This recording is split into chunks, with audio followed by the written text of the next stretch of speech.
You are Locked On Lakers, your daily Los Angeles Lakers podcast. Part of the Locked On Podcast Network, your team every day.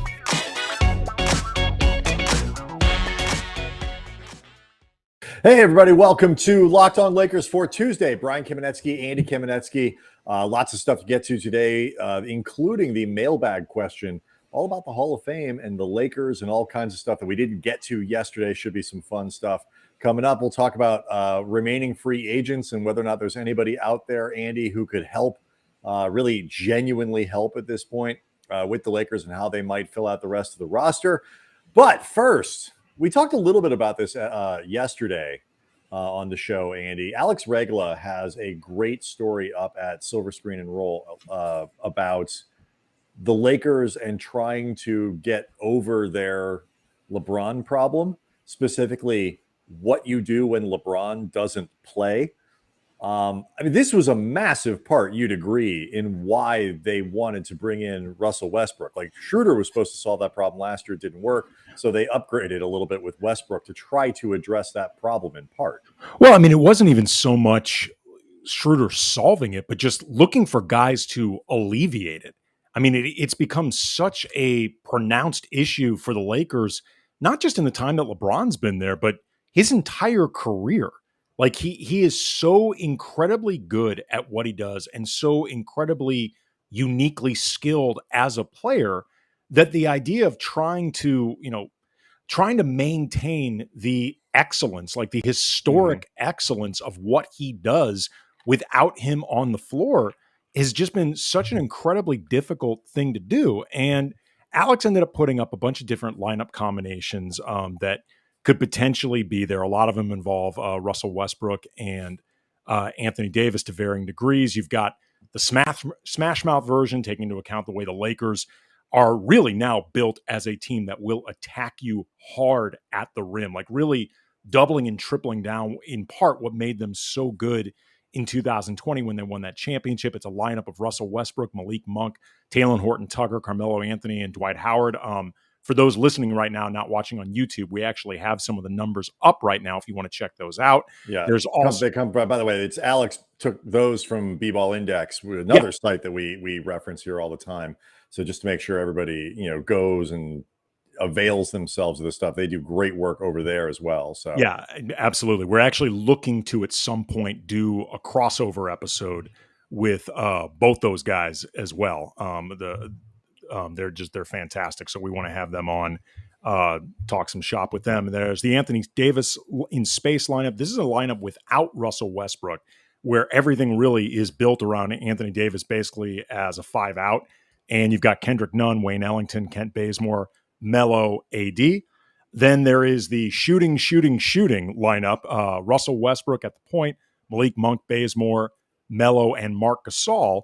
And then finally, the balanced diet, as Alex Regla put it, which is Russell Westbrook, Kendrick Nunn, Kent Bazemore, Ariza, Anthony Davis. Again, these are all different lineup possibilities with the data attached to it that the Lakers could potentially utilize in those moments when LeBron isn't playing. Yeah, and I think a couple things about this before we start kind of dive into what we think some of these lineups could look like and which ones might be most effective. Generally speaking, you would agree the Lakers are going to have two of the three of the big three on the floor most of the time, and always, short of blowouts or weirdness or whatever, almost always one of the three. Very rarely will all three of them be sitting. That's my thinking. One of the three, like you said, outside of a lack of availability or lack of reason to do it because of the score in one direction or another, I'd be pretty surprised if you don't see two of the three. One of the three would be mandatory unless, and this is a great thing, you start seeing enough strides in playmaking from guys like Taylor Horton-Tucker and Kendrick Nunn that you really could play them as, the hubs, or them as, I would say, the guys running the offense. Davis as the point hub. guards, right? And so I'm glad you mentioned that, because that was sort of going to be the first thing I wanted to address, because the Westbrook part is the part we talk about so much. And obviously we're going to spend a lot of time, I mean, literally like today, talking about Westbrook's impact when LeBron isn't on the floor. But, I just said, like, 2 of the 3 will always be on the floor. And I would even go so far as to say one of the 2 between Westbrook and LeBron won't always be on the floor, but will most of the time be there. Except, and that's the Anthony Davis lineup that Alex put out, and some other things, with just all of this spacing. That I actually don't think is a far-fetched idea. I mean, we've talked about, I am huge on the Kendrick Nunn signing. I think he's going to be very effective in that backup point guard role. And if you can come up, and with enough defensive integrity to spread the floor in a way like that, playing Nunn and THT together as 2 guys who can handle the ball, both put an enormous amount of pressure on the rim, and can space the floor a little bit in the case of Nunn.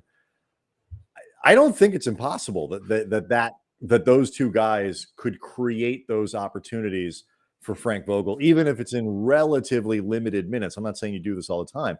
I don't think that's at all far-fetched. Yeah, I mean, it's going to require, because the lineup that Alex had suggested was Kendrick Nunn, Wayne Ellington, Kent Bazemore, Melo, and AD, just to remind everybody again. And that's a lineup that, as you mentioned, could have some potential defensive issues. You basically have AD as the back line, Kent Bazemore as the only really established plus defender there. Right, and you're sort of in Nunn, who's okay.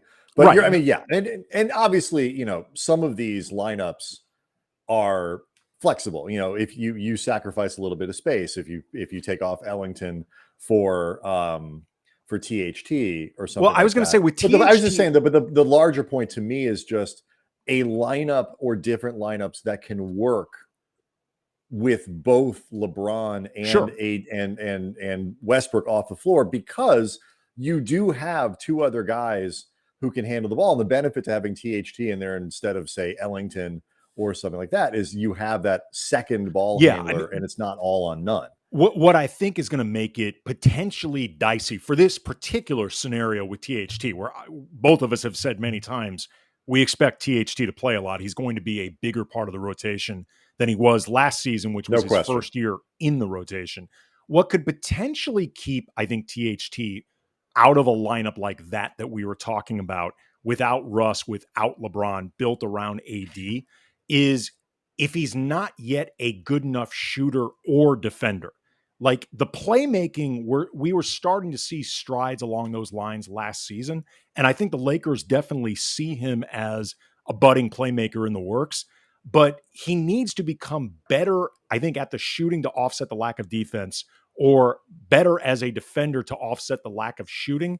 If right now all he can really bring to that mix is playmaking, if nothing else, I think the lineup that Alex suggested doesn't work with THT out there, just because there would be too many defensive holes or too many shooting holes. But I think if he could make 2 of the 3 credible between playmaking, shooting, defense, then THT could be a very viable part of those lineups without Russ or LeBron. Well, I mean, and it's a possibility. I don't without, it's not necessarily, again, about, for me at least, about like literally the 5 guys that he's talking about here. I think, some of this is like a thought exercise in the way he put it together, and it's totally worth reading the story, and we'll tweet it out. I almost think when you don't have Westbrook on the floor and you don't have LeBron on the floor, you almost have to play, or at least have to consider playing THT and Nunn, because who's another guy? Bazemore isn't that guy. Melo is, I mean, it's not a terrible passer, but like he's not a fulcrum. Theoretically Gasol, but like, okay. But if you want a second, if you want to go a little quicker, if you want to get, I'm just talking about guys who can potentially make plays. That's it. It is unless you want to have perfect. If you want to have Davis at the 5 and you want to have, I think, enough playmaking, it gets to, I think, one of the challenges, and we'll turn to Russ after this, but it gets to one of the challenges that I think is there for the Lakers, and why continuity to me is going to be so important, why health is going to be so important. Like, you need opportunities to try stuff like this, to find out, hey, what happens if we play Nunn and THT together with Bays, kind of support them a little bit. Maybe it's Ariza, maybe it's, Melo, if he can hold up with AD, like all of these things. It's all stuff that they have to have real reps at trying, because obviously the more effective that you can make these lineups that don't have LeBron in them, or don't have LeBron and Westbrook, or, basically where you're playing even one of the big three and letting the other guy in, two of them sit at the same time. I mean, my God, that would be an enormous benefit for the Lakers. And so, finding those possibilities, and hoping that some of these guys, whether it's Monk, whether it's Nunn, whether it's Bazemore, Melo, whoever it is, somebody with the remaining spots, hoping that works, is critical. But we haven't even gotten to the Russ part, and that's the most important part. So let's do that next. Locked On Lakers brought to you by Sweat Block. There are a few things in life that they're not fun to talk about, and one of them is excessive sweating. When you are just like, for example, sweating through a shirt for no reason, it's not even that hot outside, and it becomes embarrassing. You become self-conscious. I don't have to worry about that, and that's why I use Sweat Block antiperspirant wipes. Sweat Block, stronger, more effective than most clinical antiperspirants. You just apply it at night before you go to bed. Next morning, wake up, wash, go about your day without worrying about sweat. Use it once or twice a day. Stay dry the whole time, guaranteed, or your money back. You don't have to worry about pit stains. No more worrying about shirts that will hide sweat better. Like, there's only so many black, navy, and dark gray shirts that a man or a lady can own. Like, you want to have a little bit more variety. You want to have a little more color, spice of life, all that.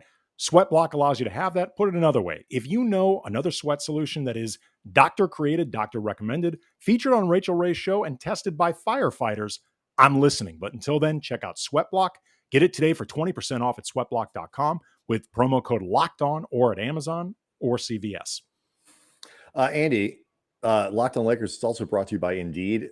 Finding the right people for any job, it's incredibly challenging, but it doesn't need to be. When hiring gets hard, you need Indeed, the job site that makes hiring incredibly simple. Just attract, interview, and hire. In fact, with Indeed, you can do all of your hiring in one place, even the interviewing part, which is incredibly helpful.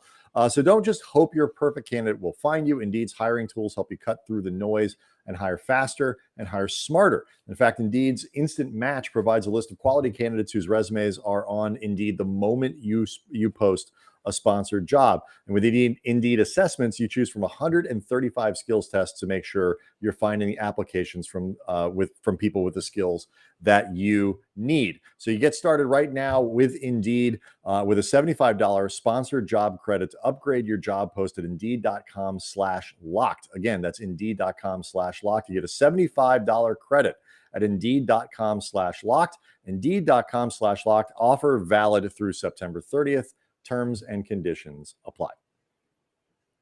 So the other, huge component in all this, Andy, in terms of how the Lakers exist this year without LeBron, and, go back to Alex's story at Silver Screen and Roll that we were referencing before.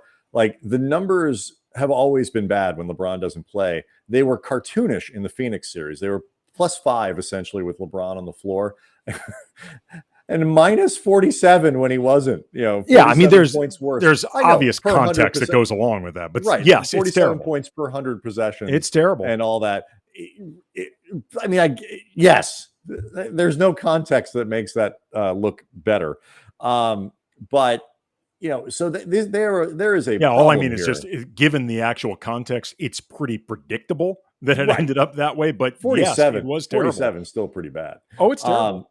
And so, there's a problem here that needs to be addressed. And the issue isn't so much, can the Lakers, be plus without LeBron on the floor? Can they be just as, +5 with LeBron on the floor, +5 without him on the floor? They'd be phenomenal. They'll win a title and a walk if that happens, I think. But can they be neutral? Can you be a little bit better? Can you be better? If they improve, I think, Andy, to neutral with LeBron off the floor, that makes them an incredibly powerful team.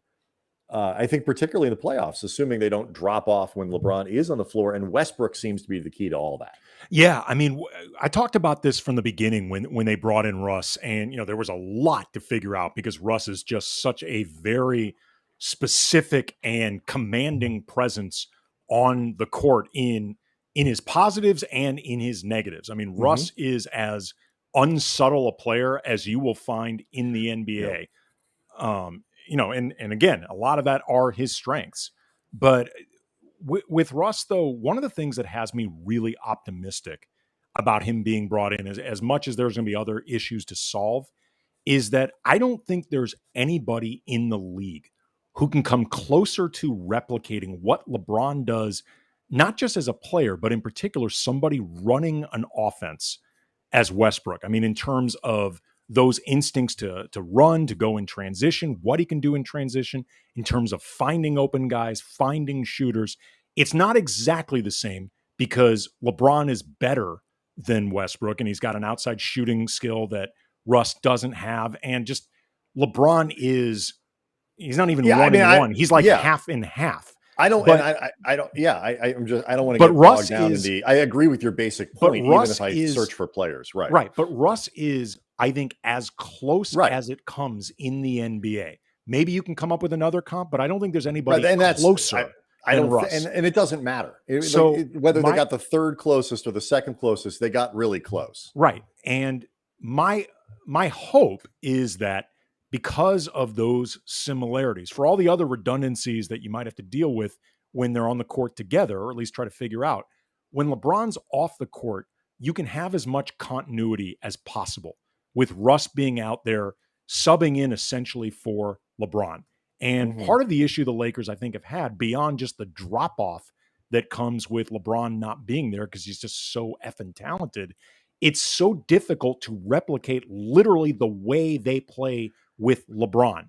So that being the case, you don't have to change as much as you would otherwise. It's an interesting point. I mean, it may be an unsolvable riddle. Well, but I'm trying to sort of think about how you said that. And like the Lakers got a little bit of that with the center rotation in the championship season, where it's like, Dwight and JaVale, not exactly the same guy, but you certainly don't have to change much about what you're doing with each guy on the floor. They are very similar players offensively and defensively in terms of how you use them and all that kind of stuff. And so I don't know if it's so much that they just didn't have enough talent. Like they didn't have a high enough caliber point guards.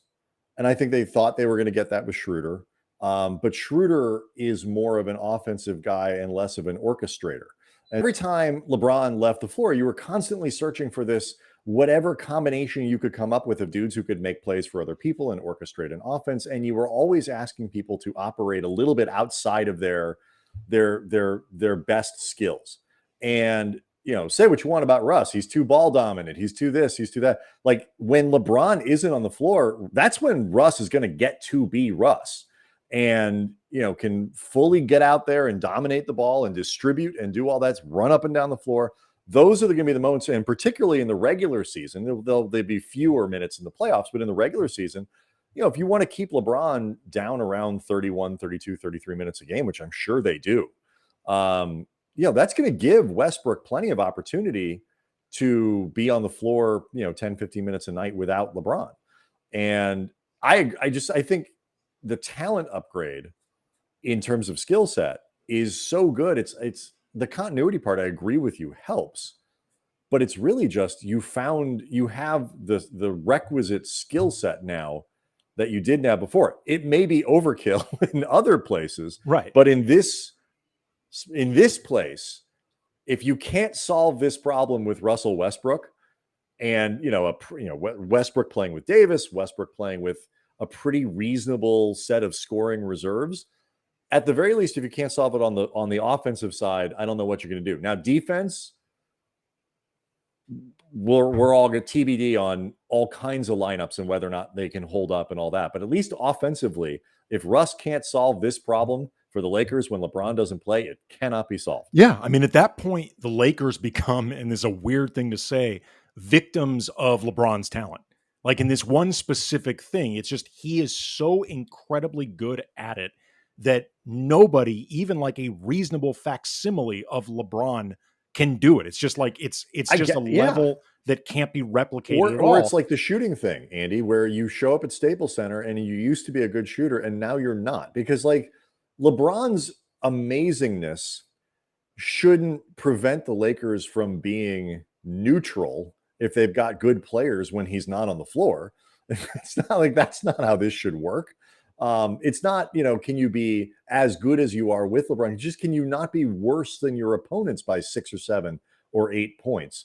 And I mean, by God, they went out and found a dude who ought to be able to solve that problem. We're going to say this, 1,000 times between now and next spring. Almost all the problems that I see that are significant for the Lakers in terms of the big three are playoff issues, are things that show up when most of them, when those three guys are going to be playing 39 or 40 minutes a game as opposed to 30 or 31. And defenses scheme against them. The quality of the opponent gets better. In the regular season, I think they're going to be able to work through most of the kind of the rough spots pretty effectively, just because I think the talent's so good. And you get advantages like your second unit suddenly is going to be guided in a lot of times by Russell Westbrook. Like that's going to elevate those dudes too. And I think they'll benefit from it. Yeah. I mean, the playoffs in general, where any problems you have become magnified, but during the regular season, this should be one hell of an elixir. All right. So we'll talk a little bit. I think I got some questions for you about potential free agents, what the Lakers can do with the final 3 spots on the roster, but we've got a little bit of time. I don't think these dudes are going anywhere, so maybe we'll do that in tomorrow's show. Let's get back to the mailbag that we didn't get to yesterday. A question from a 2-parter left on the iTunes show page, where if you leave a 5-star review, we will read your question on the air, so to speak, from N. Karnick. It's a 2-parter, Andy, and we'll do both of them next. Locked On Lakers brought to you by RockAuto.com. With the ever-increasing numbers of makes and models out there, it is impossible to stock all the parts you need in a traditional chain storefront. And why would you spend 30%, 50%, 100% more for the exact same auto parts at a chain store or new car dealership, dummy, when you can get it for far less at RockAuto.com? For example, Honda Odyssey fuel pump, $353 at a chain store. That is highway robbery, and I know this because it's $216 at Rock Auto. They are. He also used to be a highway robber. Yes, and I typically I would sell people fuel pumps on the black market. RockAuto.com is a family business serving auto part customers online for 20 years. So is highway robbery. Mm-hmm. Whether it is a classic or daily driver, get everything you need for a few easy clicks delivered directly to your door. Go to RockAuto.com right now. See all the parts available for your car or your truck. Right, Locked On in the How Did You Hear Us About Us box, so they know we sent you. Amazing selection, reliably low prices, all the parts your car will ever need. RockAuto.com. Locked On Lakers podcast also brought to you by Built Bar. If you're someone like me, you're running around a lot, you trying to eat healthy, trying to stay in as much shape as you can, hoping that shape isn't round. You need things that you can eat on the go that are healthy, that they taste good, they're high in protein, low in sugar, low in calories. You know the drill. Built Bar, that's what you're looking for. It's even more delicious than before too, by the way. 18 flavors. Caramel brownie, cookies and cream, cherry barcia. You're never going to get bored. Being bored with food is something that can lead you down the wrong path. Built Bar, it'll calm your sweet tooth if you've got one like I do, because even without all that sugar, it's still coated in 100% chocolate. And unlike some protein bars, it's soft, it's easy to chew. It actually tastes good. Like you'd like eating these things. That is not normal with protein bars. Go to BuiltBar.com, use the promo code LOCKED15. You get 15% off your next order. Use the promo code LOCKED15 for 15% off at BuiltBar.com. All right. So, Andy, we got this 2-parter in the mailbag. This from the iTunes show page. This from N. Karnick, our friend N. Karnick. Start the super team, he calls it. Now that Caruso has left, the absolute guaranteed first ballot Hall of Famers are limited to, love the framing, limited to LeBron, Westbrook, Carmelo Anthony, Anthony Davis, and Dwight Howard. And now, actually, you could also include Gasol as I think, a Hall of Famer. Especially when you have the international stuff. So the Lakers, in theory, definitely have 5. In theory, have 6. I like the idea, he says, of starting these 5 opening night, but then not again. My question is, do you think other players on the team would care about a one-time gimmick? Andy? Not only do I think they wouldn't care, I don't care if they do care, because this is awesome. I am all about the gimmickry because you know what? In a lot of ways, Brian, a super team, even if you're trying to win a championship, that is gimmickry. I mean, let's be honest. It is kind of a gimmick. So I am all about this. It is obviously not sustainable as a legitimate starting lineup, and you have to be prepared. No, I mean, what are you playing? You're playing AD at the 3 there. I guess it's a little weird. Yeah, I mean AD at the 3 or the 4. Right. I mean, at this, you might as well play him at the 1. I mean, the lineup really doesn't make sense. What I would do though, because we're going to go big, and I love going big, I would just blow this thing out with this theme. Marc Gasol has to be the first sub off the bench. From there, the substitution, Brian, the pattern for the rest of this game, this one game only, is completely based off Hall of Fame likelihood for the rest of the guys that will be on the active roster. Now I got to pull up the roster. And this is the rotation that I came up with for 7 through, I guess it's 12. Your next person off the bench. Trevor Ariza. He has a championship. He was a starter on a championship team. He's had the most celebrated career of all the remaining guys. Plus, he is the only guy per Basketball Reference that has anything other than a 0.0 chance of making the Hall of Fame. Do you know what they have Trevor as? Do you 1? 0.1. He's got a 0.1% chance of making the Hall of Fame, which so I got to be honest. Saying there's a chance. I got to be honest. I love Trevor. That's way too high. That is too high. Are you factoring in potential here, or just exactly where they are right now?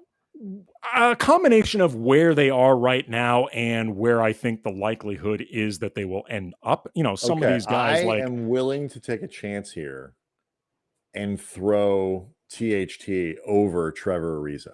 Well, that's the wrong answer. THT, however, is the next guy off the bench. And in my notes, my rationale was you're betting on the come, so to speak. Obviously, the Lakers feel good about THT because they locked him up to a pretty good contract for a guy that is still really establishing himself in the league. Either way, he has a ring. Next off the bench would be Kendrick Nunn. He has been a member of the all-rookie team, and he has at least been to the finals. So Kendrick Nunn would be next after THT. From there, Wayne Ellington enters the game. 2016, he won the J. Walter Kennedy Citizenship Award for doing good work in the community. It's a great achievement that has absolutely nothing to do with Hall of Fame qualifications, but it is at least an award. It's an award. Malik Monk comes in next.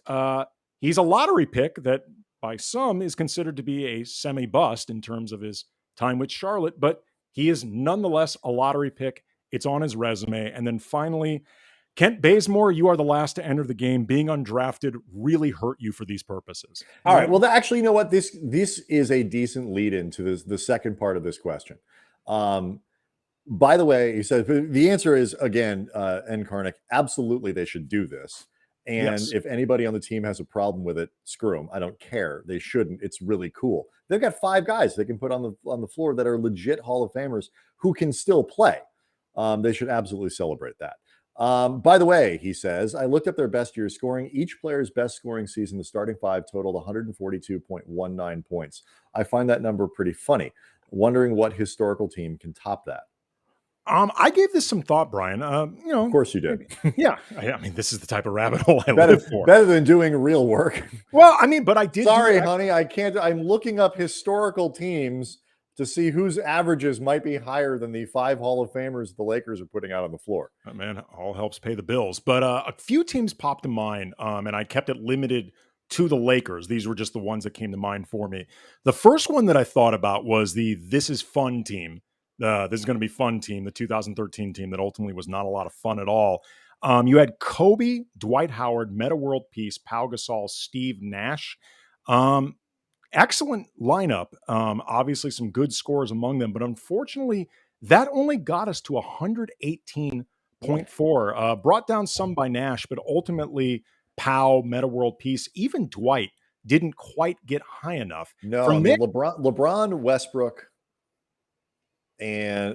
Westbrook, Melo, they've all been up near 30 at their peak. Well, so I thought next, Brian, what about the 2004 Lakers, the one that lost to the Pistons in the finals, but you had Kobe, Shaq, Karl Malone, incredibly prolific scorer, and Gary Payton. Among them, you've got two guys, Malone and Kobe, who scored 30 plus. Kobe 35.4 at his peak, Malone 31, and then Shaq just a shade under 30 with 29.7, and then Gary Payton 24.2. Unfortunately, Devin George dragged this group down badly. Career high season was 7.4, so they only ended up with 127.7 as a group. Yeah, Devin George, by the way, has done outstanding work in Minneapolis, building in real estate. Doing a lot of socially conscious housing and all kinds of. So, I mean, he's made up for it. Yes, well, but not in important ways enough like this.